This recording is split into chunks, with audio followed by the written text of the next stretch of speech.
Bonsoir, merci de nous retrouver sur TV Sud pour votre journal. Voici les titres de ce jeudi 27 septembre. Le premier mariage gay sera célébré à Montpellier. La ministre des Femmes et porte-parole du gouvernement l'a annoncé aujourd'hui à l'occasion de son déplacement dans la ville. L'attente interminable des sans-papiers qui veulent déposer un dossier en préfecture à Montpellier. Certains font la queue nuit et jour pendant près d'une semaine, juste pour accéder au guichet. Et puis retour sur les soupçons de paris truqués qui secouent le MAHB. En cause, le match perdu face à Cesson en mai dernier. Le club breton aussi est ébranlé par cette affaire. C'est donc à Montpellier que s'uniront pour la première fois deux personnes de même sexe par les liens du mariage. Une annonce faite aujourd'hui par Najat Vallaud-Belkacem à l'occasion de son déplacement dans l'Hérault. La ministre des Droits des Femmes et porte-parole du gouvernement a rappelé que le projet de loi sur le mariage et l'adoption homosexuelle sera présenté le 24 octobre en Conseil des ministres. Une fois promulguée cette loi, les premiers mariés seront Vincent Autain et son compagnon Bruno. Le président montpelliérain de la Lesbian and Gay Pride, visiblement ému. Écoutez. La volonté de me marier avec mon compagnon est une volonté partagée qui existe depuis longtemps. La volonté d'être les premiers, je crois que je suis un militant parmi tant d'autres. Maintenant, l'annonce m'a surpris, mais elle est partagée et aussi bien mon compagnon que moi-même sommes vraiment honorés parce que nous espérons que ce mariage-là aura aussi une petite portée militante, associative, parce que c'est aussi un acte associatif et militant de partage pour tous. Najat Vallaud-Belkacem qui était donc à Montpellier aujourd'hui, un déplacement lié à la mission contre les discriminations et violences homophobes qui lui a été confiée par le gouvernement. Ce matin, elle a rencontré les services de l'État en préfecture avant de réunir les élus locaux et les représentants des associations concernées. Olivier Roiran l'a suivi. Regardez. C'est à l'agglo de Montpellier que la ministre des Droits des Femmes démarre sa visite montpelliéraine. La collectivité a mis en place un plan d'action dans ce domaine depuis un an. Ce matin, une rencontre était donc organisée avec les associations concernées. Il a été question de la violence faite aux femmes. Une étude a même été décidée. Elle permettra de mieux cerner le phénomène de prostitution étudiante. Quel est l'intérêt de cette étude? C'est évidemment d'avoir ensuite des outils de prévention pour éviter que cela se reproduise, car ça n'est souhaitable pour aucune étudiante d'être tenue, d'être forcée de subir la prostitution pour pouvoir payer ses études. Donc c'est une étude qui va être attendue non seulement par l'agglomération montpelliéraine et par mon ministère, mais aussi par l'ensemble des villes françaises et des territoires qui connaissent pour beaucoup d'entre eux la même problématique. Et autre problématique, la lutte contre l'homophobie ainsi que le mariage et l'adoption pour les homosexuels dont un projet de loi est en cours d'élaboration. Le passage obligé de la ministre, c'était donc le local de la Lesbian and Gay Pride, toujours à la rencontre des associations. On est sur le point d'adopter une réforme de société extraordinaire et il faut quand même commencer par savourer cela. On va enfin adopter l'ouverture du mariage pour tous les couples sans discrimination d'orientation sexuelle. C'est formidable. On va enfin laisser la possibilité aux couples homosexuels d'être reconnus par la loi comme potentiellement parents d'enfants. Et la ministre devrait donc revenir au premier trimestre 2013 pour assister au premier mariage entre deux Montpelliérains. Sera-t-elle témoin d'un des futurs mariés? La question n'est pas encore tranchée. Et demain, c'est Benoît Hamon qui est à Montpellier. Le ministre délégué à l'économie sociale et solidaire et à la consommation est le 4e membre du gouvernement à se déplacer dans l'Hérault cette semaine. Benoît Hamon qui inaugurera notamment les nouveaux locaux montpelliérains de la Mutuelle et des étudiants. Depuis le début de l'année, plusieurs dizaines de sans-papiers patientent nuit et jour devant la préfecture de l'Hérault. Des journées entières d'attente pour déposer leur dossier de régularisation. Un guichet qui n'est ouvert que le jeudi et qui n'accueille qu'une trentaine de personnes par semaine. Des conditions indignes d'attente selon les associations de défense de sans-papiers. Reportage Bérénice Lemestre et Romain Poteau. Premier arrivé, premier servi. Alors pour prévenir d'éventuelles tensions, les sans-papiers ont eux-mêmes mis en place une liste selon leur ordre d'arrivée. 19e de cette liste, ce Marocain patiente depuis 3 jours devant la préfecture à Montpellier dans l'espoir de pouvoir déposer son dossier. Je suis là depuis lundi, on passe le jour et la nuit. Voilà, on est sur le banc.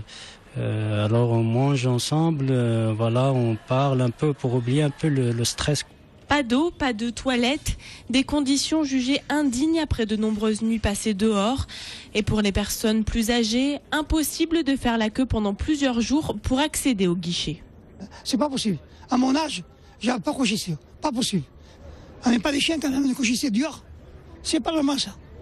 8h30, les policiers font entrer au compte-gouttes les sans-papiers.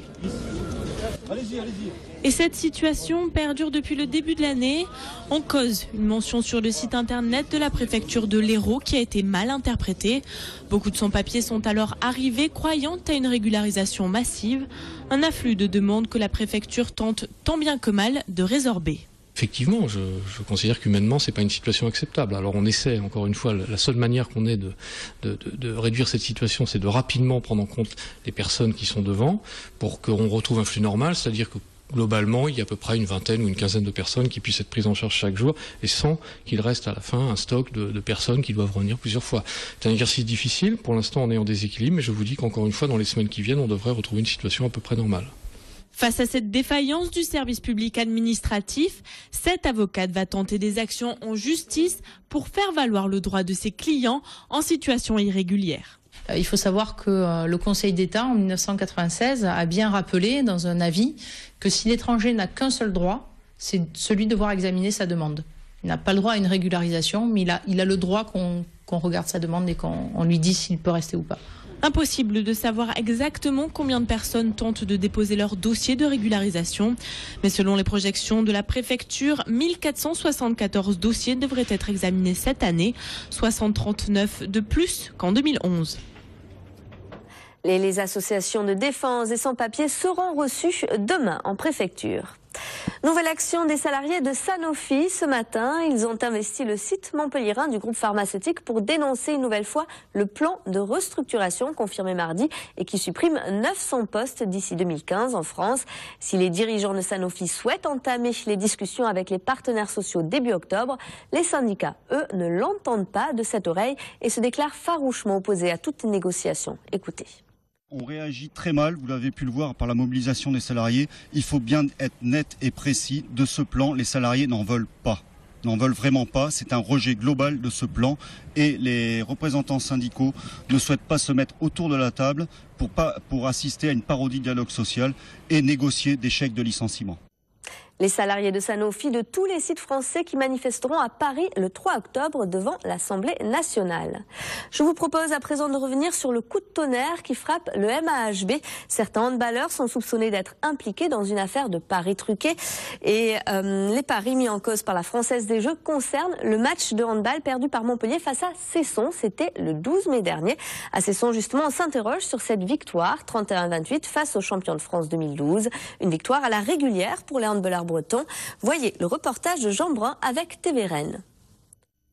Ce fameux 12 mai, les joueurs de Cesson sauvent leur club de la relégation en s'imposant sur leur parquet face à un MAHB privé de ses meilleurs joueurs. Patrice Canaillé n'était pas très content de ses joueurs. Maintenant, effectivement, il y a des joueurs qui n'ont pas été très bons, mais ça peut arriver à tout le monde, à nous comme aux autres. Nous, on était au complet, on a fait un gros match, on a joué notre match comme on le devait jouer, on a gagné, voilà, point. Ça s'est arrêté là. Depuis, la justice s'en est mêlée, s'interrogeant notamment sur un éventuel arrangement du résultat du match. Et au final, le préjudice n'est pas que du côté de Montpellier. Il y a quelqu'un qui devait signer un contrat avec nous et qui au dernier moment nous a dit non parce que tant que cette histoire-là n'était pas réglée. Il y a quand même un gros préjudice au niveau du club, moral, d'image, et je crois que les dirigeants de Cesson feront ce qu'il faut pour que ce préjudice soit réparé. Car à Rennes aussi, des paris suspects ont été pris ce jour-là. La justice devra déterminer à qui les imputer avant que Cesson retrouve sa sérénité. Et je vous propose à présent de voir ces images de la blessure d'Adrien Poujol à l'occasion de la finale du Théodore à Saint-Rémy de Provence. Le raseteur a reçu 2 coups sévères, l'un tout en haut des cuisses, l'autre dans les pectoraux. Voilà, la corne s'est enfoncée sur plusieurs dizaines de centimètres. Adrien Poujol qui a dû être opéré dans la nuit de mardi à mercredi. Il a été interviewé par Patrick Mallet. Regardez. Dans le pec, je n'avais pas trop senti, même si apparemment c'était bien éclaté, mais dans dans la fesse, comme c'est là qu'on a arraché, c'est là où ça m'a fait plus mal. Mais ça tire, quoi. C'est pas une douleur invivable, mais ça tire tout le temps. Donc faut s'y habituer et on va du cacher. Voilà. C'est pas ça qui remet en cause ma saison, je crois même au contraire. Quoi. Ça provoque que je vais au taureau et que je donne ma personne. Voilà. Après, si les taureaux, c'est comme ça. Après que je sois second ou troisième, ça ne changera rien à ma saison. Ça a fini sur un coup de corne, mais bon, ça fait partie du métier. Voilà, la saison est donc terminée pour Adrien Poujol qui est en convalescence. Et je vous rappelle que la finale du Trophée des As, c'est le 14 octobre prochain à Nîmes. On revient une dernière fois sur le coup de tonnerre qui frappe le MAHB. Je vous propose tout de suite d'écouter la réaction du président du club. Il avait annoncé hier qu'il se portait partie civile. Il a été joint par téléphone par notre confrère Philippe Sers de France Bleu Héros. Écoutez. Je peux vous dire que pendant les 2 jours que j'ai vécu, ça a été très pénible. Je peux vous dire au niveau affectif que j'avais rien vécu d'aussi pénible depuis la mort de ma mère.